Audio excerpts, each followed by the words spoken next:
Welcome to the Answers Yes podcast, where we interview some of the most interesting people that have said yes to opportunities in their life. We hope that through these stories, you can learn to create your own destiny by saying yes along the way. Join us as we explore the new series covering topics such as passion, integrity, and hard work. I'm your host, Jim Riley, and I hope you enjoy these interviews as much as I do. I believe that everyone has an important message worth hearing.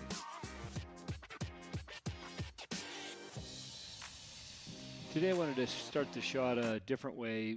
I wanted to give some gratitude to Baja Bound Insurance. They've been a sponsor of our Baja Session show for the last couple of years, and they do such a wonderful job. And right now is a really challenging time for them with the limited travel, and I just wanted to give thanks to them. If you are looking or need to travel across the Mexican border, please look up Baja Bound Mexican Insurance. It's bajabound.com. And they have all the latest updates on border crossings and COVID-19 and what that means, non-essential travel between the U.S. and the two countries, as well as updates. Or if you're just planning on traveling to Mexico in the future and need car insurance, please reach out to them. They're a great group of people, and they've been very supportive of this show. So thank you to Baja Bound and Jeff over there. Today I've got a very special show. I'm thrilled to bring it to you just because of everything that people are going through. I'm interviewing Mary Grace Schmidt, and she is the founder of Mariamor Jewelry. And I wanted to read briefly the intro to her website because I think it's very relevant and reassuring in tough times like today. So it says the idea behind Mariamor Designs began in 2013. My uncle fell ill, and being from a large Catholic family, we began to pray for God's help in curing the illness and granting us peace of mind and heart. Unfortunately, our prayers went unanswered, and my uncle passed away later that year. During a family event following the funeral, my aunt approached my uncle's only daughter and presented her with a large decorative jar full of dirty coins. As my cousin looked quizzically at her, my aunt explained, from the moment my uncle was diagnosed, she began to collect coins that she found on the ground. She had been privy to a belief that every coin found on the ground is worth more than the monetary value, but is in fact a message and prayer from a guardian angel. On every coin, there's an inscription of, "In God we trust." And when the coin is found and read, it serves as a reminder to have faith, that you always have someone watching over you and carrying your precious prayers from your heart to God's ears. I just read that, and I just thought, what a special concept for building a business. She goes on to say in high school, her religious professor used to say, God is love and love is God.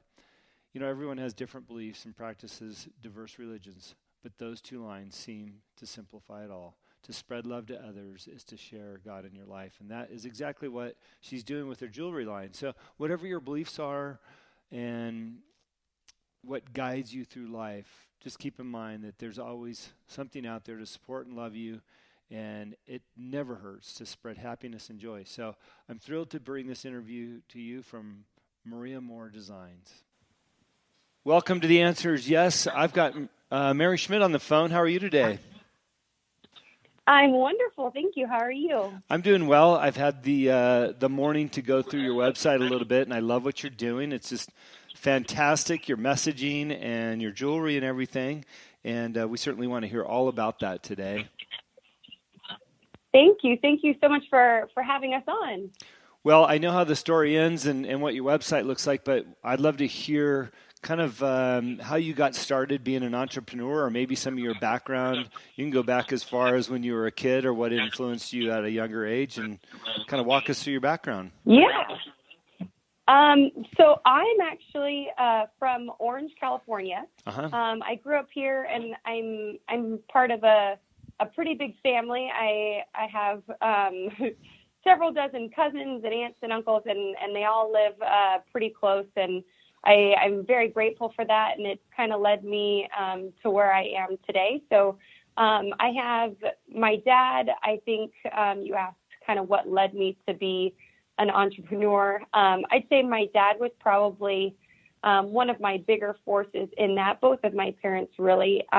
They're talking about saying yes. They're yes people. So my dad always tells a story about how, when I was younger, I went to a restaurant, and they didn't have egg sandwiches, and apparently I wanted an egg sandwich. So I asked the waitress if she had bread, eggs, and cheese. And she said yes. And I said, perfect, let's put them all together. So he's like, you must have been 3.5. He's like, he goes, you're just always, always saying yes, finding creative opportunities to kind of get to where I want to go.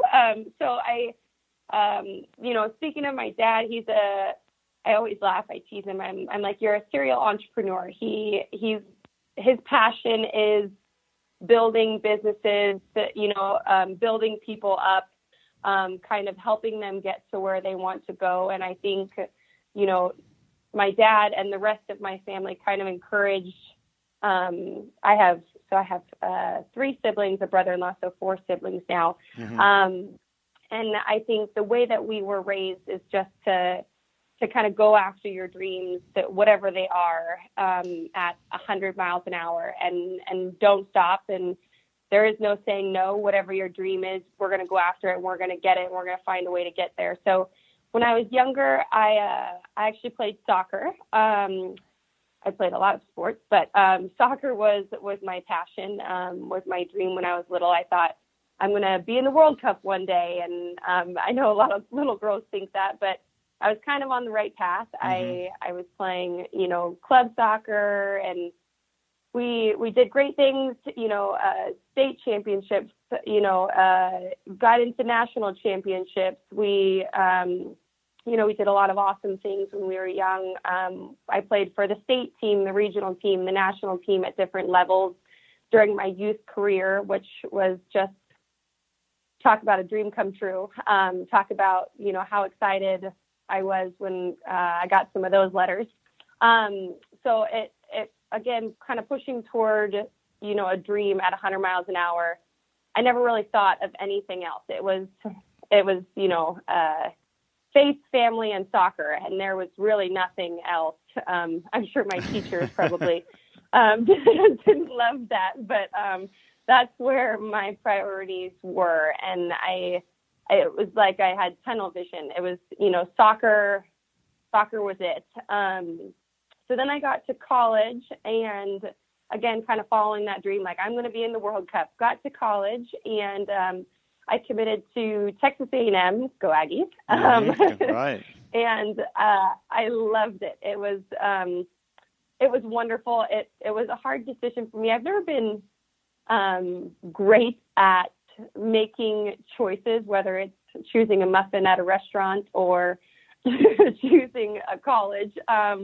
I hesitate. I feel like once I'm in, but I think about, a million different outcomes for whatever choice I'm making. I suppose like I only have the choice to make it once. Girls will understand, like when you choose nail colors at the nail salon. Yeah, I get it. For like 20 minutes choosing a nail color.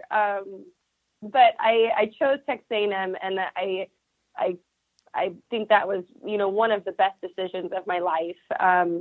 One of the things that I place a very high value on is family and friends and the people that you surround yourself with. I think that's more important than kind of where you are sometimes, to be honest with you, is who you're surrounded by. So I actually chose Texas A&M because of the girls on the team and because of the people that I met while I was there. And I think that kind of allowed me the opportunity to really enjoy where I was at. And I think you build that community, and they kind of raise you up when things aren't going well. And any athlete will know there's good days and bad days, but as long as you're in the right spot with the right people, then I think you can kind of make it through anything. So that kind of leads me to my towards the end of my soccer career. Unfortunately, I was a sophomore in college, and I kind of a long story, but I went up for a header in the box, and the way that the goalkeeper and I came down, I kind of came down in the kind of a tabletop position. I was kind of knocked over, and she kind of came crashing down on top of my tabletop. And I ended up breaking my back the first week of preseason my sophomore year. Wow. And I had a great freshman year. I started, I had actually just before my sophomore year, I had been, considered as a captain, and they kind of, brought me in and into that role, which was amazing. So it was really hard to go from, the highest of the high, where I felt like I was really on my dream, this thing that I had gone 100 miles an hour towards for my entire life, to kind of having it all slowly disappear. It was like, I broke my back, and I had these opportunities possibly to go in with the next national team camp. I was in the running for, a lot of different conference awards and things like that. And I wanted it. I wanted it really bad. And so I took a couple days off, and we were playing North Carolina the following weekend. So less than 2 weeks later, and I wanted to play. And I, like I said, you go 100 miles an hour and you say yes. And so the doctor said, "Can you play?" He said, your break isn't going to get, what did he say? Something along the lines of, your break isn't going to get any worse. You'll just be in a lot of pain. And he said, "Do you want to play?" And I said, yes. So I kept playing, and I made it through that season. And I was like, practically casted for every game. But it came at a cost. So unfortunately that, sophomore spring, when the season was done, I had to take, 90 days off. And well, that's difficult. 90 days is a long time when that's pretty much all you know. And so I rehabbed and really tried to come back. And, at the beginning of, the summer, you start prepping, and the pain never went away. The way that my body kind of grew back together didn't grow back properly. So I went through junior season, again, captain, and I felt like I was a leader on the team. And it's really hard when you try to lead by example and your body just won't do what it's supposed to do, or what you feel like it's supposed to do. Yeah, sure. So it was kind of a long junior season, with, weekly x-rays and treatments multiple times a day, and too many meds than I think I ever should have been, prescribed. So it just was not the life that, you look back and you're like, I don't remember most of that season. And that's not where you want to be. And when you can't drive, and you can't go to dinner, and you can't really study in your classes, and it takes quite the toll. So then I went to a doctor who told me pretty much either, you need to really reevaluate your life. You either stop playing soccer, or you won't be able to, carry children. And that was pretty much the way he said it to me. It was just that. So when somebody tells you that, and you've been, again, used to saying yes to everything, and you want to play and you want to go for this dream, it's really hard when a different dream is kind of dangled in front of you as this is what could be taken away from you, your future of,